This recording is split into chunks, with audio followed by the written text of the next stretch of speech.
The moon hangs heavy and bright, casting a pale glow across the landscape. A cool breeze rustles the brush high atop a grassy hill where Nightshade, cloaked in shadow, crouches silently behind thick bushes. His obsidian armor blends into the dark, and at his side rests the custom high-tension bow he hasn't used in years, until tonight. Down below, tucked away from the city's eyes, sits the warehouse, hulking, industrial, and heavily guarded. Searchlights cut across the grounds, circling through the night. Armed patrols move in coordinated cycles. It's a fortress. From the safety of his hideout, Orikal monitors everything through high-range drones and hacked surveillance system. The AI's voice crackles softly through Nightshade's earpiece, low, calm, ever observant. Visual confirmed on the warehouse perimeter. Multiple guards posted on both inner and outer rings. Thermal scan shows no back entrance, no maintenance hatches. Entry perimeter is sealed tight. I can see that with my own eyes. They're crawling all over this place, like they're guarding something nuclear, not a damn laptop. You are currently 42nd feet above the outer fence, behind a north-facing incline. No movement nearby, but be advised, patrol rotation are tight. Approximately 20 seconds between passes. Proceed with caution. You know, I'm always careful. Right, says the man with a bow about to enter a fortress. Nightshade glances down at the scene below. Guards stand in trees and twos. Their rifles slung casually, but their movement trained. A single guard patrols the watchtower, casting his gaze over the open lot. Nightshade draws a breath, then draws an arrow. Why the hell so many guards for a laptop? He doesn't hesitate further. In a single fluid motion, he draws the bowstring, aims at the watchtower. The arrow flies silent through the air and embeds into the guard's chest with surgical precision. The body crumbles and falls backward off the tower, landing with a soft thud in the tall grass below. Risky. Efficient. One by one, Nightshades move across the outer perimeter, staying in the blind spot between light and patrol movement. Each arrow flies silently, each strike quick and clean. No alarms, no gunshots, just silent takedowns.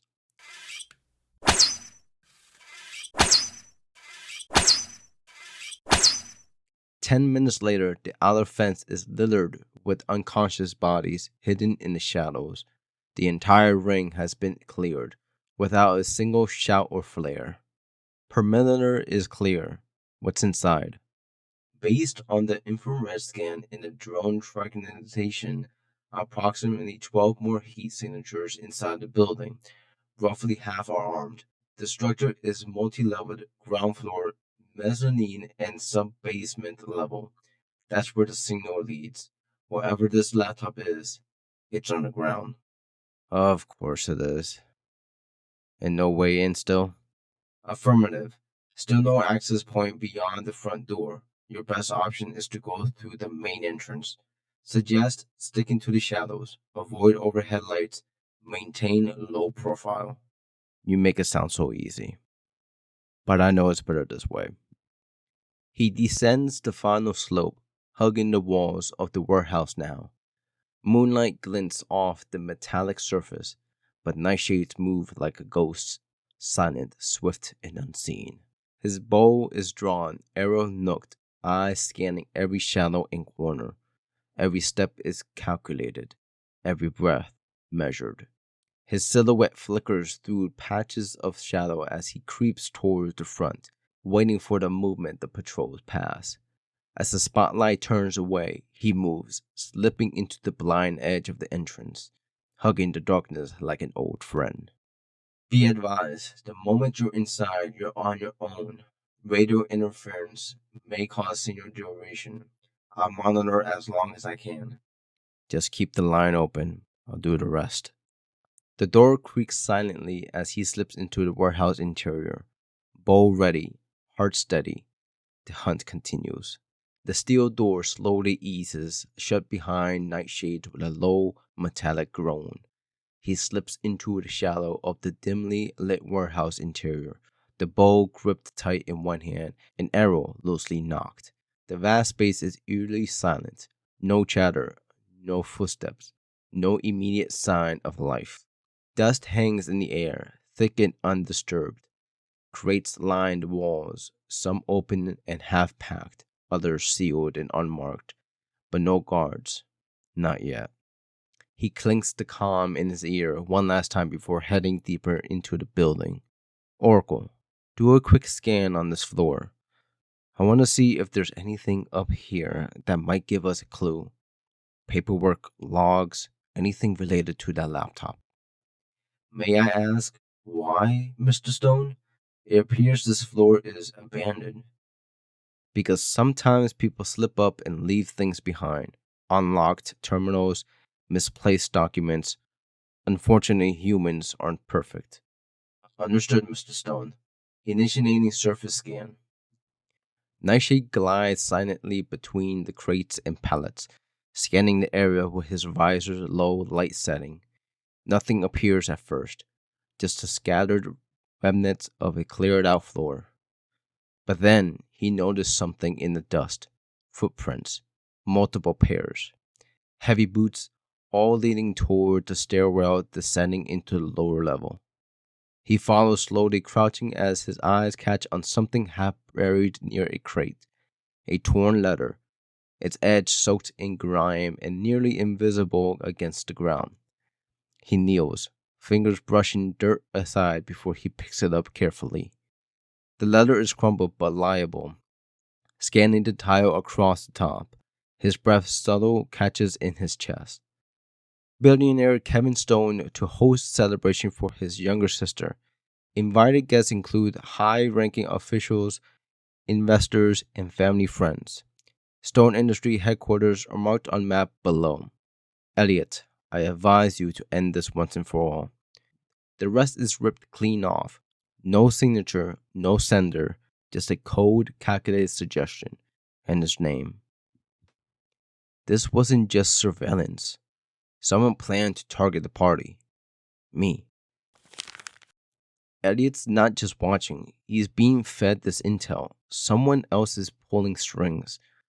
He stares off into the dim hall for a moment, collecting his breath, eyes narrowing beneath the mask.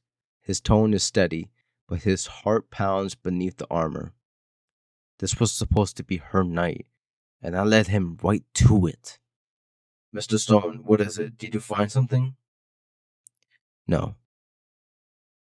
A pause, just long enough for Orikal to restrain the change in Kevin's voice, but it doesn't press further. I've managed to breach one of the lower level surveillance feeds. Based on the current activity, there appears to be 5 hostile below. Light to medium weaponry. Tactical patterns suggest organized, but not elite. Copy. Is one of them Elliot? Negative. Facial scan does not register a match with Elliot Graves. However, keep in mind, once you descend, the interface down there will likely disrupt comms. I'll maintain external monitoring, but I won't be able to track your every move. I'll manage. Without another word, Nightshade slides the torn letter into the compartment in his belt, then makes his way slightly toward the stairwell. His movements are deliberate, soundless. The bow is drawn and ready, his eyes sharp. He stops just at the edge of the steps, taking a final breath before descending into the darkness below, whispering to himself as he does, barely audible, almost like a promise to the silent. Time to see what they're hiding. He vanishes down the stairs, swallowed by shadow, the only sound being the soft creak of the bowstring drawn tight. The stairwell grows colder, darker, the narrower as Nightshade moves deeper into the warehouse level. His boots make almost no sound against the metal steps. His breathing is controlled, his body tense, ready for whatever awaits. About halfway down, he starts to hear it. Voices. Low, rough chatter bouncing off the narrow concrete walls. The sounds are distorted but distant. Multiple targets. Nightshade instinctively taps the side of his mask, trying to open a lined Orikal. Orikal, do you read? Nothing but faint static in his earpiece. The interface is worse than expected. Perfect. Guess it's just me now.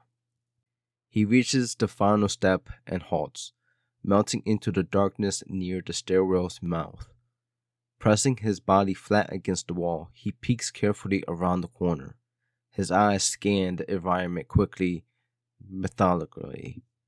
3 guards pacing separate routes along the perimeter hallways. 1 rotating security camera covering the main intersection. A sealed door right at the center of the floor, heavily reinforced. Something important inside. Nightshade withdraws slightly, his mind rapidly forming a plan, speaking quietly to himself as he thinks it through. 3 guards, 1 camera. Tight pattern. If I time this right, I can ghost 2 of them before camera circles back. He glances upward, watching the security camera make its slow, mechanical sweep. Camera gives me about 5 seconds of blind spot. First 2 guards, east and west flank. 2 of them out silent, drag them into cover. He smirks slightly under the mask. 3rd one. I'll deal with him if he gets curious. He pauses, analyzing the door at the center. That door's the key. No keypad on the outside, no visible lock. Either biometric or someone inside opens it. He glances at the floor, noting faint, muddy footprints leading into the sealed room. And the damn laptop is probably in there. He slowly reaches back, pulling another arrow from his quiver. This one with a specialized stun tip, designed for non-lethal takedowns. He notches it slightly onto the bowstring. The guards' voices continue to drift down the hallway, oblivious to the predator stalking them from the shadows. Alright, let's make this clean. As the camera rotates away, Nightshade presses himself lower, ready to strike. Every move is calculated, every muscle coiled to silent precision. The hunt begins. The soft mechanical hum of the rotating security camera fills the otherwise dead air. Nightshade, pressed against the concrete wall, waits with lethal patience. Every movement he makes is timed perfectly to the slow sweep of the camera. 5 seconds to move, 5 seconds to hide. Step by step, cover to cover, he melts through the hallway like a ghost. His heart rate steady, his breath controlled, his mind a razor-sharp blade. He edges closer to the first hostile, who paces casually down the corridor, rifle slung lazily over his shoulder. Nightshade, crouched behind a stacked crate, brings 2 fingers to his mouth and lets out a sharp, calculated whistle. The sound echoes softly. The guard stiffens, turning his head toward the noise. He begins investigating, moving closer to Nightshade's hiding spot. Meanwhile, the security camera rotates back, its lens lingering on the guard as he walks. Nightshade, hidden in the dark, starts to count down quietly under his breath, each number a trigger in his mind. 5, 4, 3, 2. The camera turns away, blessing him with a precise blind spot. 1. Like a striking viper, Nightshade lunges forward, wrapping an arm around the guard's neck and pulling him into a tight, silent chokehold. The man struggles for only seconds before going limp. Nightshade eases him down behind the crate, hidden from any prying eyes. He checks the pulse, alive but unconscious. Nightshade whispers to the unconscious man almost mockingly. Wrong place, wrong time. Wasting no time, Nightshade runs across the open space, sliding behind another crate just as the camera swings back.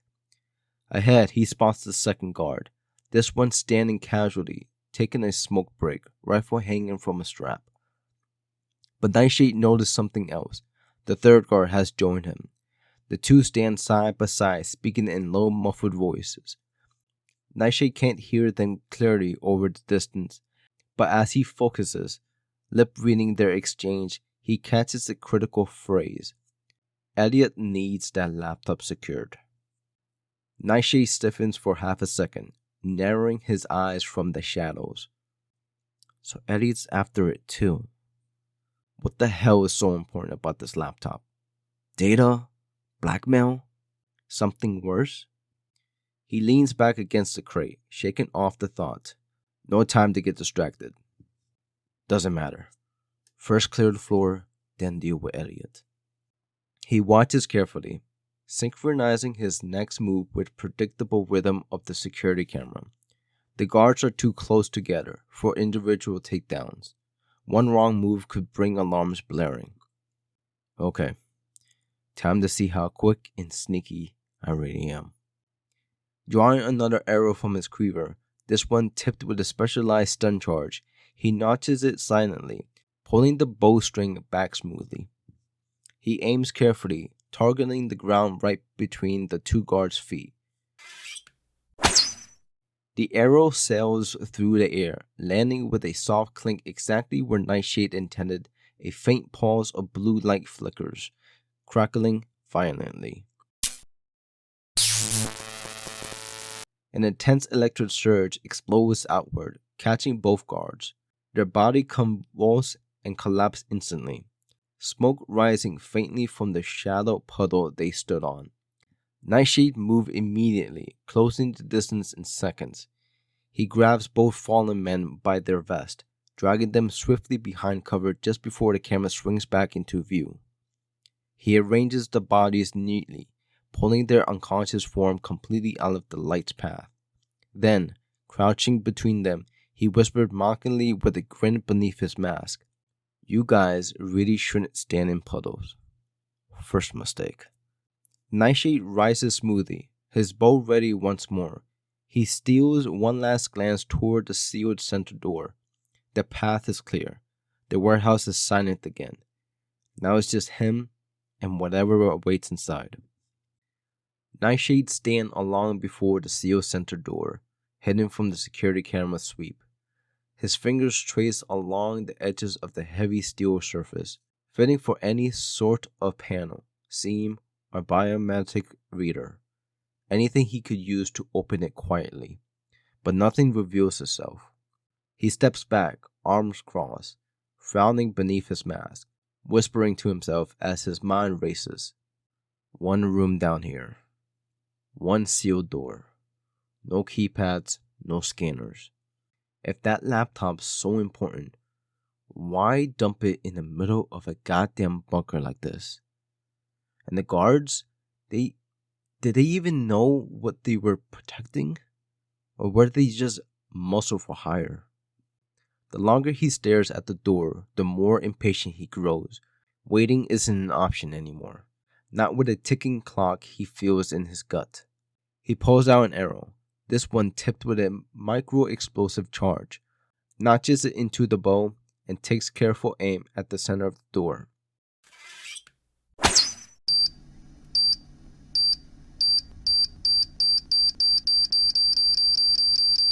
Boom.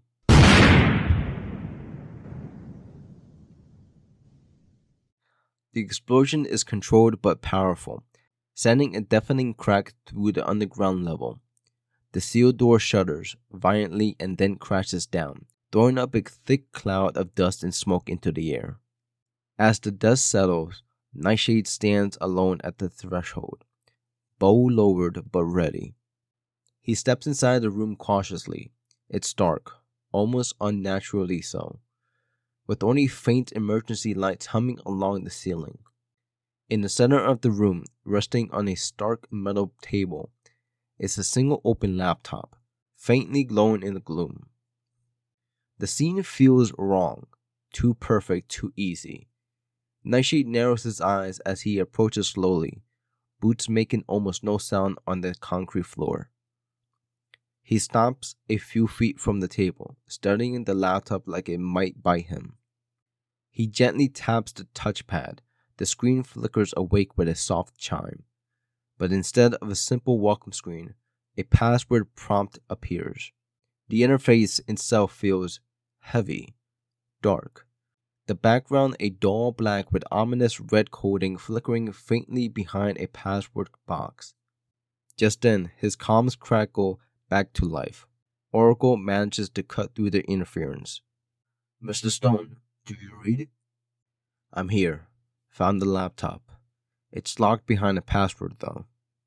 "Understood. Could you extract it manually?" "Working on it.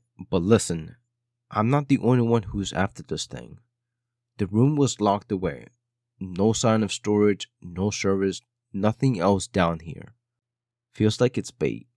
Or something bigger." There's a short silence on the line as Orikal processes that. "New development. Thermal scans show incoming hostile moving fast toward the warehouse. Multiple vehicles are approaching at speed." "Of course they are." "Recommended immediate extraction. No unnecessary confrontation, Mr. Stone." Nightshade reaches for the laptop, carefully, lifting it. It's surprisingly heavy for such a small device. He turns back toward the open doorway, already plotting his escape route. But then, a massive hand clamps onto his shoulder with terrifying force. "What the?" Before he can react, the hand hurls him effortlessly across the room. He crashes through the doorway, slamming hard into the concrete hallway wall with a thunderous. He crumbles into the ground, stunned and dazed, his vision swimming. Through his blurred gaze, Nightshade sees a massive, hulking figure step through the smoke-filled doorway.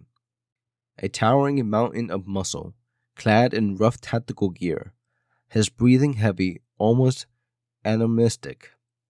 His sheer presence radiates brutality. Nightshade stumbles up to one knee, shaking the ringing from his head, bow still clutched tight in his hand. "What the hell?"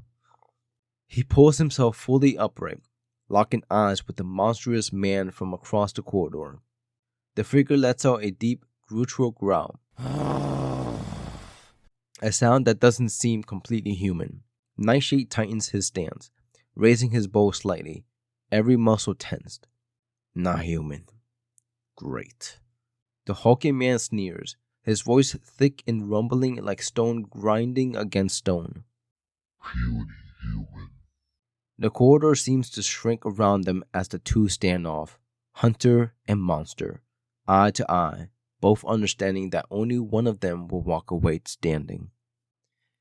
The air between them thumbs with tension. Nightshade stands tall, bow in hand, muscle tight, mind already calculating a dozen possible outcomes, all of them bad. The giant stares him down, his chest heaving with slow, deliberate breath. The low overhead lights gleam off his scarred arms, and up close, Nightshade sees the twisted patches of skin, bioengineered, armored, enhanced. The beast takes one step forward, the ground almost shattering beneath his weight. "All right, big guy. Let's dance." Without hesitation, Nightshade fires an arrow straight at the giant's face, aiming for the right eye. The giant moves shockingly fast for someone his size, catching the arrow mid-air with the one massive hand and crushing it like a toothpick. Nightshade's mind races. Speed, strength, armor. Not dumb either. Direct hit won't work. Gotta wear him down. The muscle giant charges forward with a roar, his footsteps thundering in the corridor. Nightshade rolls sideways, narrowly avoiding a crushing swipe that would have broken his spine in half. He fires another arrow, this one tipped with a stun charge, hitting the giant in the shoulder. The tip releases a surge of electricity, but the giant merely grunts, shaking it off like an annoying fly. That tickles. Nightshade narrows his eyes and moves into motion, faster, tighter. He leaps off a wall to gain height, firing another arrow downward aimed at the giant's knee joint. The arrow strikes true, causing the giant's leg to buckle slightly. It's not enough to bring him down, but it buys Nightshade precious seconds. The giant lunges again, grabbing a loose crate and hurling it across the hallway like a missile. Nightshade ducks under it, feeling the rush of air as the crate obliterates the wall behind him in a shower of concrete. Definitely not human. Breathing heavily but controlled, Nightshade sprints around the monster, keeping his momentum erratic and unpredictable. The giant roars, slams his fist into the ground, sending a shockwave across the hallway. Nightshade stumbles, running to observe the impact. Run, little rat, run. Not running, thinking. From the corner of his eye, Nightshade spots a series of overhead piping, old, industrial grade, running along the ceiling. An idea forms, dangerous but effective. He fires an arrow upward, slicing through a valve connection. With a hiss, high-pressure steam explodes from the pipe, blinding the corridor in a cloud of white mist. The giant roars, swinging wildly, momentarily blinded. Nightshade uses the cover, sprinting low, dodging under the giant's wild swings, and slamming a specialized EMP charge directly onto the man's armored chest. It beeps once, twice, then detonates a sharp electric pulse, overloading augmentation laced into the giant's muscles. The behemoth lets out a distorted roar of pain, stumbling backward, fists clenching at his own chest. Let's see how tough you are without the upgrades. But the giant isn't down yet. Shaking, growling, he throws himself forward one more time, a desperate, enraged bull charge. Nightshade sidesteps at the last second, grabbing another arrow. This one tipped with a heavier explosive charge, and jams it directly into the side of the giant's thigh as he passes. The arrow sticks. Lights out. The giant turns in confusion.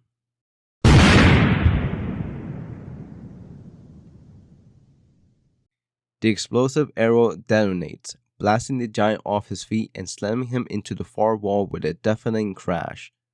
Concrete dust rains down. Silence falls.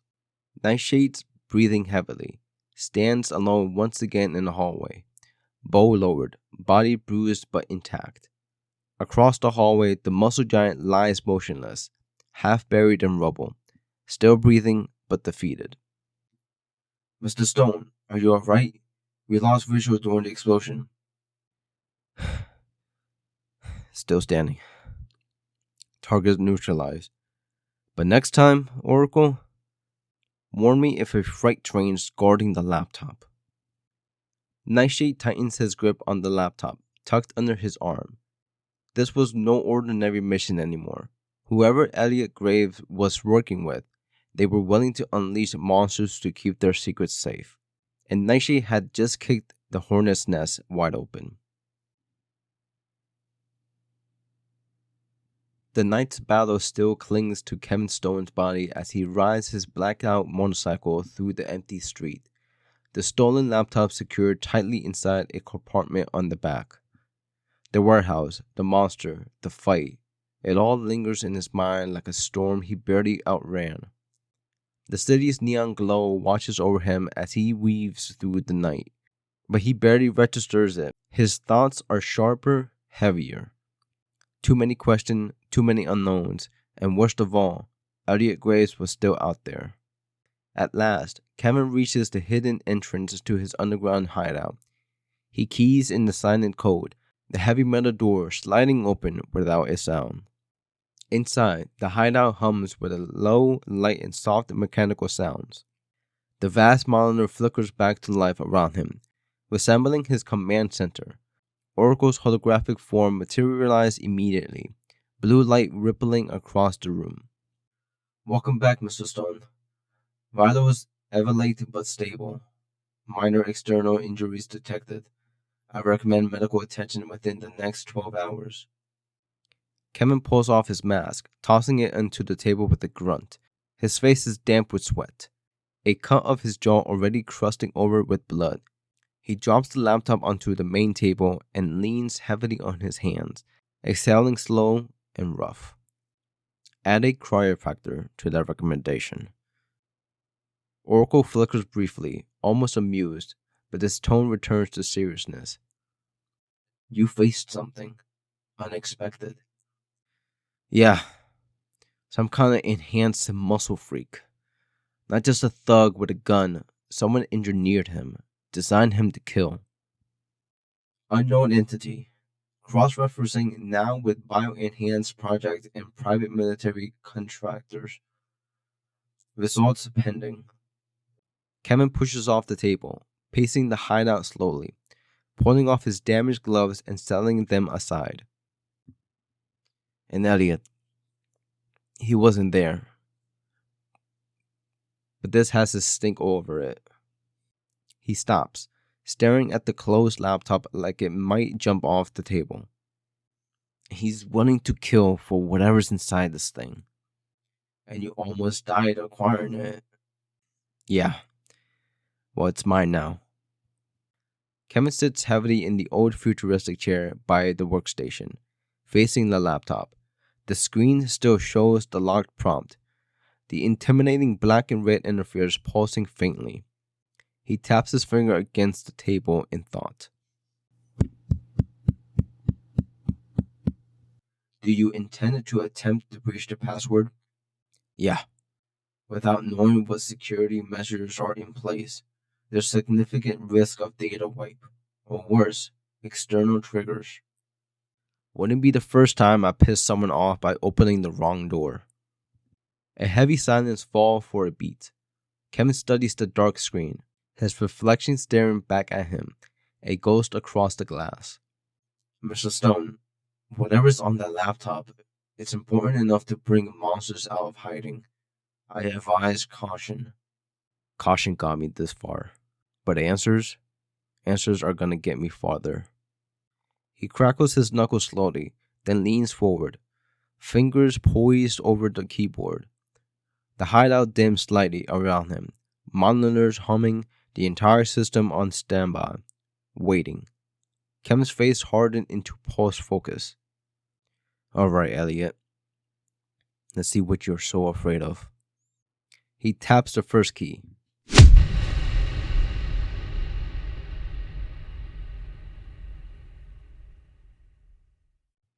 The hideout remains steeped in a heavy, tense quiet. Kevin Stone sits at his workstation, his fingers flying over the keyboard, face grim and eyes sharp. Lines of code flickering across the monitor as he tries every trick he knows. Encryption breaks, system overrides, brute force algorithms, all in an effort to bypass the laptop's password. Time ticks by. The humming of machines seems to grow louder.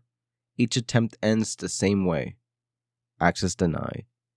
Finally, Kem stamps his fist lightly against the desk, leaning back with a frustrated exhale. This thing's a fortress. Nothing I do is getting me in. The laptop's cold black screen pulses, almost mocking him. He wipes a hand across his jaw, mind racing. From across the hideout, Orikal's soft voice chimes in. Mr. Stone, in all record instance of your code-breaking attempts, failure has been rare. Kevin lets out a short, humorous laugh. Yeah, well, guess tonight's full of surprises. He leans back in his chair, staring up at the ceiling for a moment. Then, like a sharp in the darkness, a memory surfaces. A flash of bright laugh.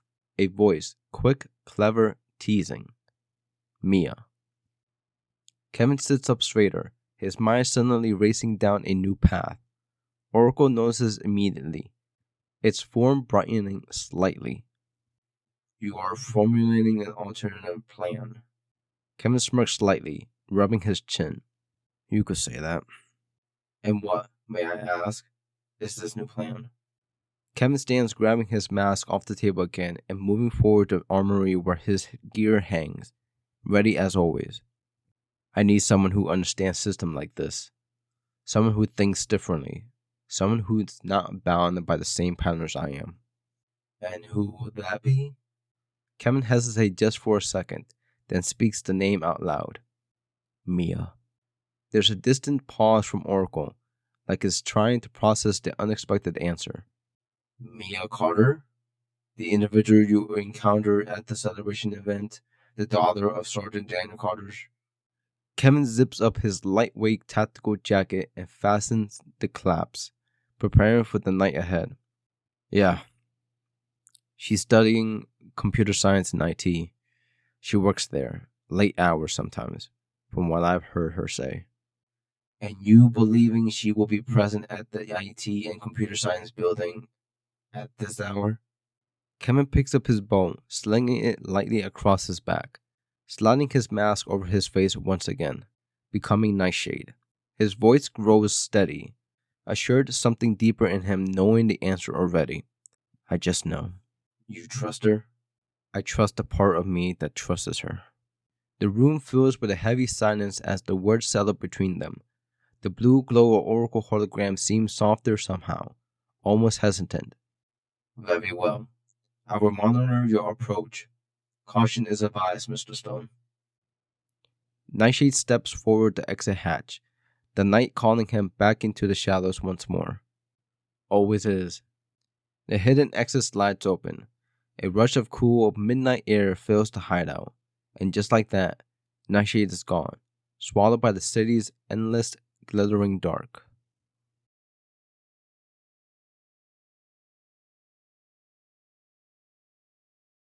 The moonlight slices through the tall windows of the computer science and IT building, casting long streaks of silver across the tilted floors.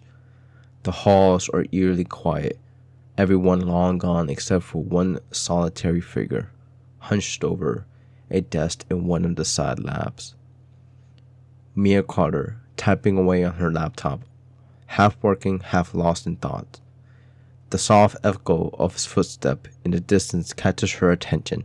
She straightens up, peering down the long, empty corridor, but sees no one. Okay. Either I've officially been here too long, or I'm about to star in a bad horror movie. Out of the darkness, Nightshade emerges, silent, composed, a living shadow. Mia's eyes widen immediately, her hand instinctively moving to her phone before she freezes, recognizing the mask and figure. Nightshade? How do you even know I'm here? Before Nightshade responds, he presses a small hidden button on his chest plate. A low hum emits from the modulator tucked beneath his armor, distorting his voice into something deeper, rougher, almost otherworldly. I have my ways.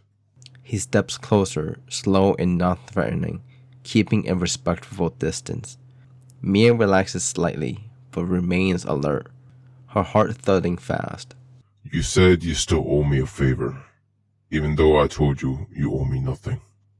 Mia tilts her head, a teasing smirk curling on her lips despite the absurdity of the situation. Wow. Here I thought you saved people because you were just a good guy, not because you ran a favor service. Nightshade chuckles under his breath, a low rumble distorted through the modulator. He reaches into a shadow on his side and carefully pulls out the sealed laptop, holding it out to her. I need help. Mia stares at the laptop, then back up at him suspiciously. You broke into a top secret looking place, fought off who knows what, and you can't even crack a laptop password? Surprisingly, no. Mia lets out a genuine laugh, taking the laptop carefully from him and setting it down on the desk beside her. Wow, I'm honored. Nightshade, the shadowy vigilante, needs my elite college skills to unlock a password. Don't let it go through your head. As she starts examining the laptop, she glances up at him curiously, her voice dropping into something more sincere. Seriously, though, what's going on? Why does it feel like this isn't just any locked laptop? Nightshade's posture stiffens slightly. He looks around the dark building, making sure no one else is lurking before replying carefully, choosing his words. It's safer if you don't know too much. Just know it's dangerous. And is connected to people who don't think twice about hurting others to keep their secret buried. Mia bites her lower lip, sensing the gravity behind his words. Still, she teases lightly to cut the tension. Cryptic and broody. You really are the whole vigilante package. Nightshade allows himself a small, hidden smile beneath the mask. Can I at least know something about you? Just a little. Nightshade hesitates. Giving her nothing feels wrong, but giving too much could be even worse. Finally, he finds a middle ground, speaking in a tone that's almost gentle. I fight because no one else could, or would. I believe in the shadows we're all afraid of can be used to protect people, not just to hurt them. Mia's eyes soften a bit, studying him in a way that feels too piercing for comfort. Sounds like you carry a lot. Better me than someone who couldn't handle it. There's a pause, a soft, unspoken connection forming. Then Mia smirks again, tapping the laptop edge. All right, mystery man. Let's see if your favor was worth cashing in. I try not to be too impressed. As Mia gets to work, Nightshade steps back into the shadow near the window, watching over her protectively while she types. Outside, the city stretches endlessly, a sea of light hidden dangers he's only just begun to uncover. And for once, he's not facing it completely alone. The faint glow from Mia's laptop screen casts a pale light across the dark, empty lab. Her fingers hover nervously above the keyboard, her eyes locked on the intimidating black and red interface pulsing before her. She exhales slowly, muttering to herself under her breath. This is actually happening. Something dangerous. And I'm the idiot helping. Her heart thuds heavily in her chest, an ache of unease building deep inside her. Why was she doing this? Why her? Before the fear can fully wrap around her, Nightshade stepped closer from the shadows, his tall figure breaking her swirling thoughts. Stay focused, be careful, and whatever you find, don't dig too deep unless you have to. Mia turns in her chair to face him, catching the faint gleam of his mask under the flickering fluorescent lights. But what if I actually crack it? What do you want me to do then? Nightshade's modulated voice lowers, becoming almost a whisper. I'll keep in touch. Mia blinks, confusion flaring in her chest. That's it? Keep in touch? You're leaving me here with something that could get me killed? I won't let that happen. But I can't stay. I came here for your help, not to drag you deeper into this. He steps back slightly, moving toward the window where he first entered. The night breeze flutters the thin blinds, casting soft ripples of shadow across the floor.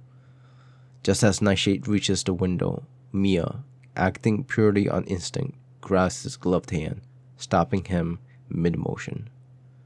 The contact is light but grounded. It freezes him in place. Mia stands stepping closer, so close that now that she can make out every detail of his mask. The tight seams, the reinforced plates, the small scratches from the countless battles. She can almost feel the faint warmth of his breath through the filter of the mask. Her voice trembled slightly, not from fear, but from needing an answer she didn't know she was desperate for. Why come to me? Why did you really save me that night? Why me? The words hit harder than he expects. Nightshade stiffens, caught off guard by the question that sliced past all his defenses. For a moment, he says nothing. He simply stares at her, sees the honesty, the confusion, the hope written across her face. Slowly, gently, he releases her grip, letting her hand fall away. Then he steps up onto the window ledge, the city light reflecting off his dark armor.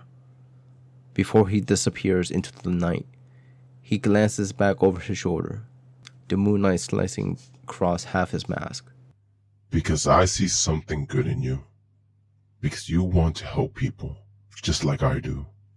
And because I can't seem to get you out of my head. The words hang between them, heavy, dangerous, vulnerable. For a fraction of a second, Mia's breath catches in her throat. She opens her mouth to say something, but before she can, Nightshade leans backward, vanishing over the ledge into the night. Wait! She rushes to the window, heart pounding, leaning out into the cool air. But there's nothing. No sign of him. Only the endless city stretching out beneath her, glittering and vast. Mia stands there for a long moment, the laptop's faint glow behind her, and the lingering warmth of his last words still burning in her chest.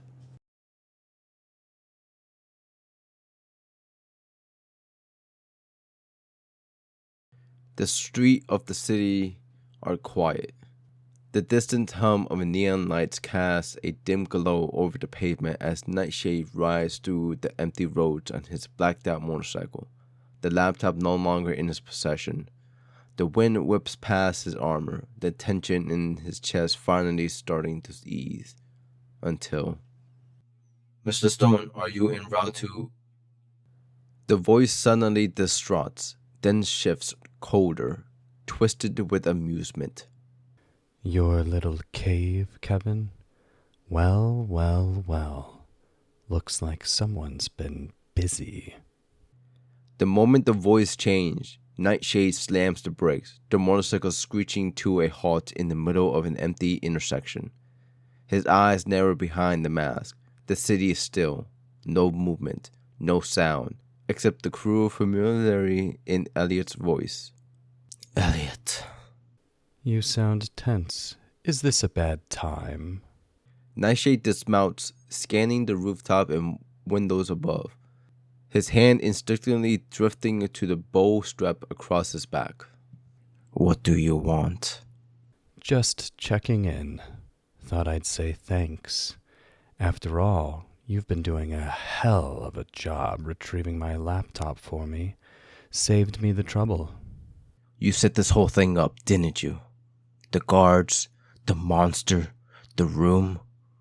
Why? What the hell is in that laptop? Oh, Kevin. So loud, so demanding. Where's that calm, brooding charm everyone admires? Nightshade's jaw tightens, his voice sharp enough to cut glass. What are you hiding, Elliot? What's on that damn laptop? A long pause, then Elliot's laughter cuts through the line like a blade. How bad do you want to know? The line crackles. For a moment, Nightshade says nothing, his silence heavier than words. Then, his voice returns, deadly, cold. Where are you? You're getting close. Look up. Nightshade's gaze lifts, his eyes locking into a tall building just ahead, looming in the moonlight. The rooftop antenna glints faintly above. He feels it, eyes watching him from somewhere up there. He mutters to himself as realization clicks into place. He's been watching me the whole time. With no time to waste, Nightshade slings his bow around, notching and grappling an arrow, and aims high. The arrow whistles upward, embedding into the rooftop ledge. He launches upward, silent, fast, forced. The city shrinks beneath him as he rises. Whatever Elliot's planning, the game is no longer in the shadows. It's on the rooftop now. Dangerous, exposed, and deadly. The wind whips harshly across the rooftop as Nightshade hurls himself over the ledge. His boots land slightly on the gravel, knees bent, posture ready. But the rooftop is empty. No figures in the dark, no sign of life. Just a wide expanse of night stretching around him in the glow of the city far below. He stands slowly, scanning the roof with sharp eyes. His voice, low and tense, cuts through the stillness. Of course. Then through the calms in his cowl, a voice slides back in, smooth and venomous. Elliot Graves. Did you really think I'd be standing there, right across from you, after all we've been through? Nightshade narrows his eyes, the wind tugging at his cape. You wouldn't risk being in the open. Cowards rarely do. Coward? I see it differently. I call it control. Nightshade slowly begins circling the rooftop perimeter, scanning rooftops, antennas, reflections in windows, anything that might give away Elliot's position. Why bring me here?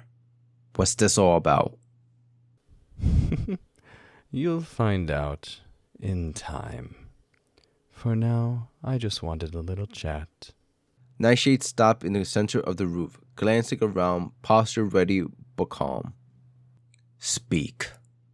There's a beat of silence before Elliot responds again, his tone shifting slightly, still smug, but with an edge of weight beneath it. You think you're the only one with secrets, the only one with trauma.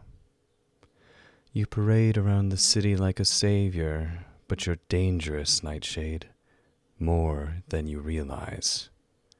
And I could expose you. One flick of my finger, one whisper of your name. Nightshade's jaw clenches behind the mask. He says nothing. Want to know when I first met you? A fire, a warehouse, metal bending and flames everywhere, and a baby crying. The world hits like a thunderclap. Nightshade freezes, breath shallow. The memory, the one he's tried to bury, suddenly sharper in his mind. Screaming, smoke, the smell of burning chemicals, and a wail of an infant buried in rubble. He withdraws his bow slowly, fingers trembling just enough to betray something crackling beneath the surface. He notches the arrow, his voice low and raw. How do you know about that? A soft beep, then suddenly a red laser sight locks onto Nightshade's chest. It pulses steady, right over his heart. Shit. Would be a shame if this little conversation ended. I've got so much more to say. Nightshade doesn't move, doesn't flinch, but his muscle tense. Far off, unseen, Elliot stands across the city on another rooftop, a high-powered sniper rifle in hand, finger resting gently on the trigger. His scope red dot remains steady on Nightshade's armor. You're watching me right now. Where are you, Elliot? Close enough. But let's talk about you and me. What do you mean? How do you know that memory? Because I was there. I'm a victim of what you did. Those memories, they're not just yours. Nightshade says nothing. The silence between them grows heavy. I lost everything that day. Everything. My home, my sanity, my reason to live. My father, my mother, my baby brother Dead. Because of you. Nightshade doesn't move. The laser still rests over his chest, but inside, the memory floods back now. Clearer, sharper, more painful. The child crying, the building collapsing, and a moment, one split-second decision that might have changed someone's life forever. Elliot. Oh, don't speak. Don't even talk, you son of a bitch. The wind cuts across the rooftop. The city holds his breath. Nightshade stands alone in the open, hunted, and fully in someone's crosshair. The night holds his breath, the red laser still pulsing on Nightshade's chest, the silent promise of death lingering between rooftops. But nothing feels as heavy as the words spilling from Elliot's mouth, each one dipped in rage, grief, and betrayal. I had a normal life before you ruined it. What did my father do to deserve what you did to him? Why would you set that warehouse on fire with innocent people inside? You killed my baby brother, my mother, the two people I loved the most, gone. Just like that. All because of what? Nightshade stands in silence, the wind tugging at his cloak, eyes lowered. For all his control, his pose, his movement shakes him. But somewhere deep inside, he knows. He knows why. He knows what he must do. Slowly, deliberately, Nightshade lifts his hand and turns. Not with a weapon, but with words. He steps toward the edge of the rooftop, facing the direction of the laser, staring into the darkness where he feels Elliot's gaze burning back at him. Elliot, your father was a monster. He took my mother hostage. He tortured her. He kept her locked in the warehouse for days. Starved her. Beat her. Tried to break her for answers she didn't have. She was just someone in the way. So why did I burn that place down? Why did I kill your father? Because I had to. Because no one else would. Because putting that sorry excuse of a man into the ground was the only thing right in that nightmare. A long silence. Then Elliot explodes. No! He was my hero! He was the devil! And you're just his demon. The rooftop goes quiet again. Silent, raw. Nightshade breathing is heavy.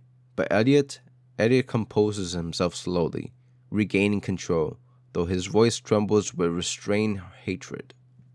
Well then, this demon has become a devil. My father did what he had to do. He was a soldier. He had orders. And yeah, I know exactly why he took your mother. Nightshade's eye narrow. His breath catches for just a second. A faint whisper escapes his lips. Not loud enough for Elliot to hear, but enough to reveal that he remembers. That deep down, he's always known. She knew something. I spent years hunting everything about you. Your movements, your saves, every paper trail on Nightshade the Vigilante, and all I ever got was excuses. Not anymore. Now, I'm going to make you suffer, just like you made me suffer. Nightshade doesn't move, but he stares dead into the source of the red laser. Like he can't feel Elliot's eyes. He lets the silence speak for him, until Elliot, now poised at the trigger, delivers his final question. Tell me something, Nightshade. Is that armor of yours bulletproof? Nightshade draws his slow breath, just about to respond when the rooftop door slams open, crashing against the wall. Boots thunder out. A harsh, commanding voice echoes through the rooftop. GCPD, put your hands where I can see them. Nightshade freezes, not in fear of the sniper, not in fear of death, but in pure shock. He doesn't turn his full body, just his head. And though the lens of his mask, his eyes go wide. There, standing under the red glow of rooftop lights, gun raised, badge shining, is his father, Captain Richard Stone. Unknowing, unforgiving, and aiming dead center at his own son. The rooftop wind cuts sharper than ever, yet Nightshade feels heat rise under his armor. Pressure, panic, rage. He turns his head slightly toward the rooftop door, eyes wide behind the lens of his mask. God damn it. What the fuck is he doing here?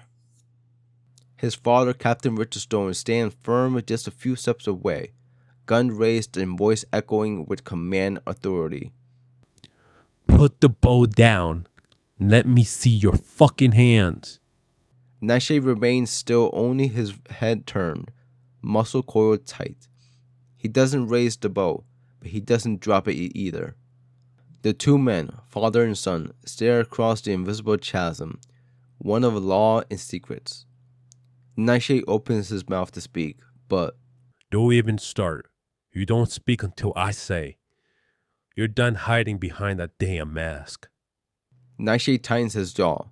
Then in the background of his earpiece, a low laugh cuts through. Taunting, cruel. Elliot Graves.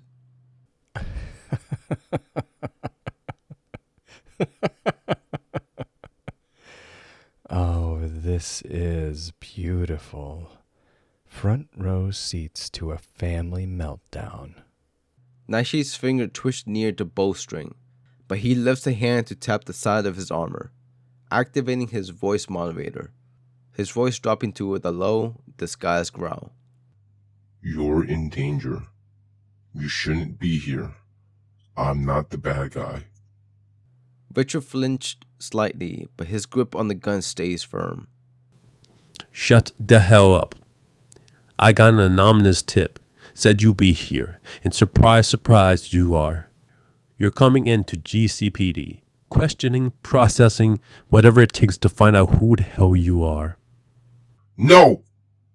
You don't understand. You need to leave now! The sharpness in his voice makes Richard pause, not out of fear, but confusion.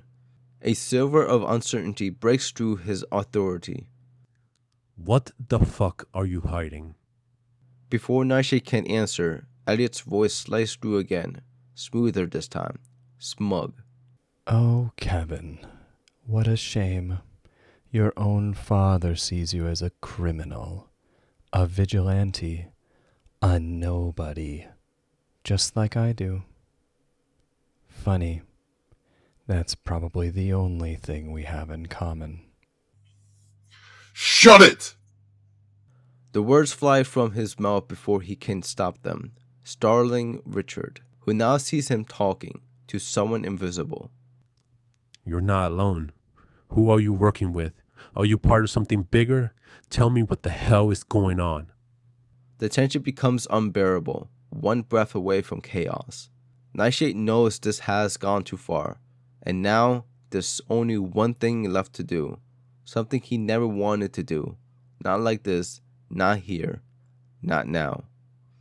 He breathes in sharply, then reaches toward his neck, switches off the voice monitor, and speaks. His real voice, soft, barely above a whisper. I didn't want you to find out this way. He lifts his hand just enough to show he is unarmed. Then slowly he removes his mask. The face beneath is bruised, worn, human, but unmistakable. Dad. Richard's eyes go wide, his arms lower, the gun trembling in his grasp. Kevin? Then, like a dagger, Elliot speaks again. Oh, Kevin, what a tragedy. It's almost like someone set this up, like that anonymous call was meant to bring him here. Funny, right? Kevin's eyes widen in horror. He realizes this wasn't an ambush. It was a show, a stage, a final act. I didn't bring you here to talk. I brought you here to watch you suffer.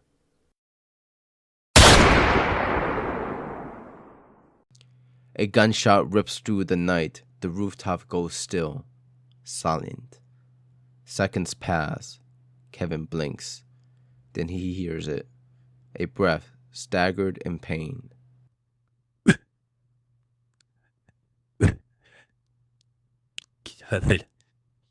Kevin turns, his face frozen in horror.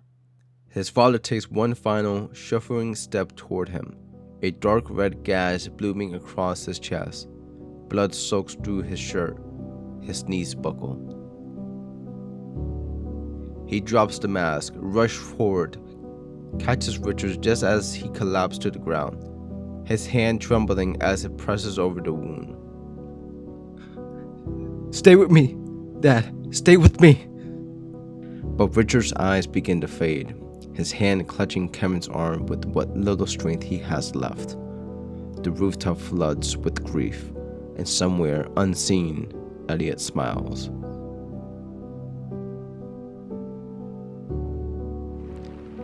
Rain begins to fall, not heavy, but enough to slick the rooftop and blur the city's light.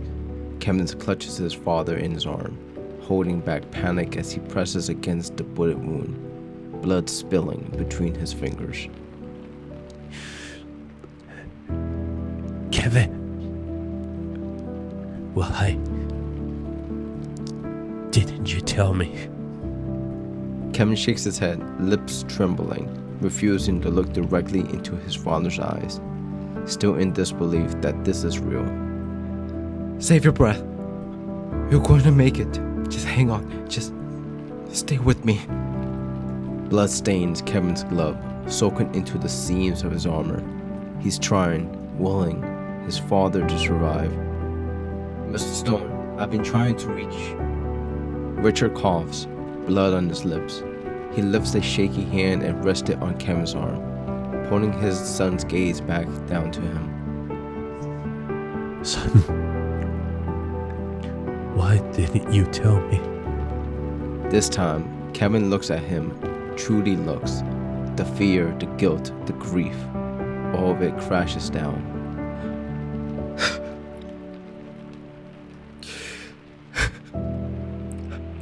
"I wanted to save the city, Dad. I thought if I became something else, something better, I could protect the people I love. I didn't want you to hate me. I didn't want you to be disappointed.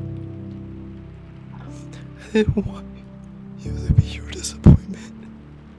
Kevin's body shook with sobs, his head bowed. "I would never be disappointed in you." His body convulses again, another cough of blood, more shallow breaths. Dad, please. Stay with me. Don't leave me." Richard's fingers tighten briefly on Kevin's arm, his final strength. His voice drops to a whisper, almost drowned by the sirens growing louder in the distance. "I love you. Keep Emily safe." Then, his body goes limp.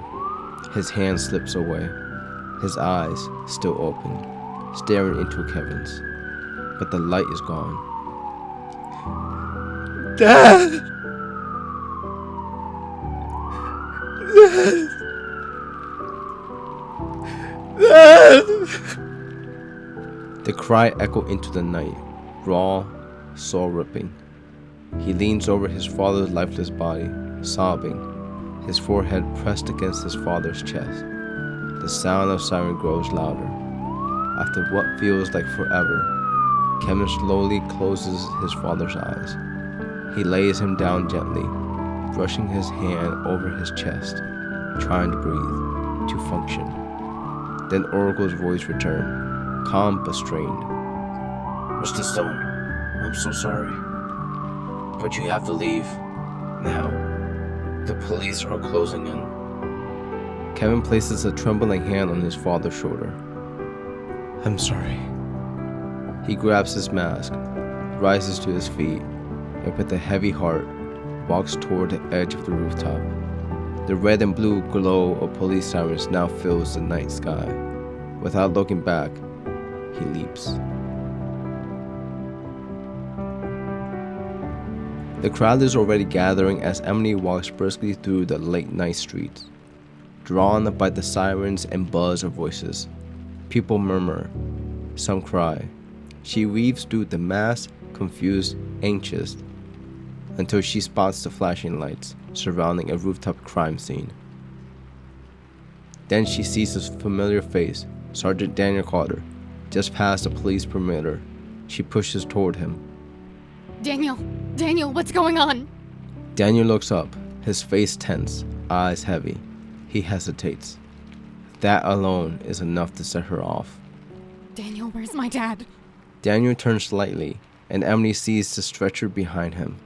Her father's body, draped under a white sheet, is being wheeled out under heavy security. No.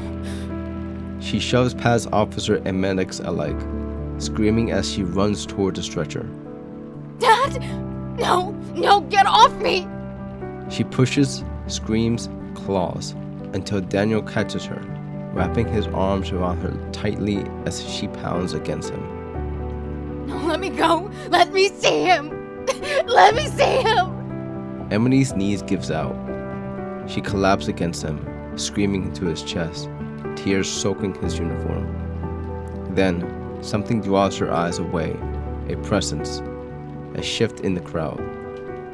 She turns her head, tears blurring her vision, and sees a figure in the distance, atop a black motorcycle watching. Nightshade. His silhouette cuts through the dark like a ghost, frozen in place, looking right at her. They lock eyes. Time halts. I'm so sorry, Emily.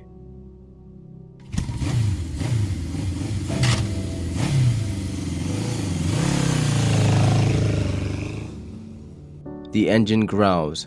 He turns and drives off into the night, swallowed by shadows. Emily watches, rage and sorrow bellowing in her chest.